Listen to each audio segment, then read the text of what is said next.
I've promised Mom that I'll be nice. Last week she said, "This has to work, Elizabeth." After she'd bought him 2 new pairs of Levi's jeans and a 49ers cap, after she'd gotten a second TV for her bedroom and ordered the cable package with extra sports channels, after she'd moved Noah's crib out of her bedroom, she said in a whisper, her blue-green eyes dark and too wide, "It has to work this time." So I don't ask Terrence if one of his prison buddies inked it, or what he had to do in return, or what happened to the tattoo of his first wife's name. I don't cringe or gag at the thought of touching his bare skin. An older tattoo of a cross covers his right shoulder. This one the veiny blue-black you'd expect from Bic ballpoints and safety pins. "Isn't it beautiful?" Mom says, coming from the kitchen carrying a plate of pancakes. She widens her eyes at me and nods at Terrence. "Please," she mouths, her features tight. She says to Terrence, "Sit, babe." She rubs his back and pushes him into a chair, kisses his neck. "Eggs are coming." She busted out her big hoe ensemble yesterday when she went to pick him up. Low-cut V-neck green tank top, black miniskirt, and black strappy heels. This morning, she is wearing a new nightgown with major cleavage, and I think one of her giant boobs might pop out as she follows me into the tiny kitchen with her anxious twitchiness. Her eyes plead with me while she takes my bowl and says, "I'll do that for you, honey." She hasn't called me honey since I was 5. Go or you'll be late for school. I walk past Terrence and roll my eyes at his back as he shovels undercooked pancakes into his mouth. Mom watches me, her face strained, frozen in that imploring smile behind his head, and I sigh. She relaxes her face, her lips quivering as they descend. She knows me too well. "It's a pretty cool tattoo," I say, and she smiles.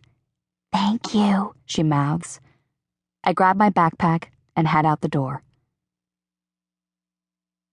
Rachel meets me for lunch at our spot by the dried-up fountain in the old courtyard near the parking lot. Blue tiles line the bottom of the pool, but it fills with brown and orange leaves as the gnarled oak trees go bare, and I brush some off the concrete edge before sitting. "Are you going to homecoming?" Rachel asks. I just look at her. "What?" she says, and pulls out her lunch. "It's our first high school dance." "Homecoming?" I lift one eyebrow at her. "Really?" I frown at the peanut butter on bread I slap together. Rachel hands me a fruit roll-up and some Cheetos. "I thought you might want to get out of your house for one night," she says, and takes a bite of the roast beef sandwich her dad made her. "My mom probably won't let me," I say. "You could ask," Rachel says. "If I can get her attention," I say. "Last night?" "You can try," she says, and scoots closer to me. "Come on, it'll be fun." Dances aren't really my idea of fun, I say. I doubt Mom will buy me a dress, and I don't want to find a date. At last year's dance, people just headbanged to Nirvana all night, I say. "But this is high school," Rachel says. "It's different now." I scrunch my nose in disbelief. She says, "For me?" I sigh. "Okay, I'll ask." She hugs me. "So what happened last night?" I open my mouth and she grabs my arm. "Oh, he got out last night. I'm so sorry. How was it?"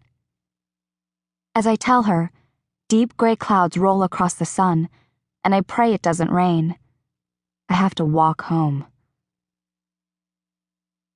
For 2 years, Terrence called our house almost every day after school. A mechanical voice said, "You have a collect call from an inmate at a California state prison." And we pushed 2 to accept the call and patched Terrence through to Mom at work on 3-way. I'm not sure what Mom told her coworkers at the abuse victims organization about her husband, but she writes grants to help women assaulted by men like Terrence, so I doubt anyone at her office knew the truth. Jaime discovered early on that if we held down the mute button after we clicked Terrence and Mom together, we could hear them talk and they had no idea. Jaime listened every day. "He always asks what she's wearing," she'd tell me. Or, "He gets jealous if she mentions another guy."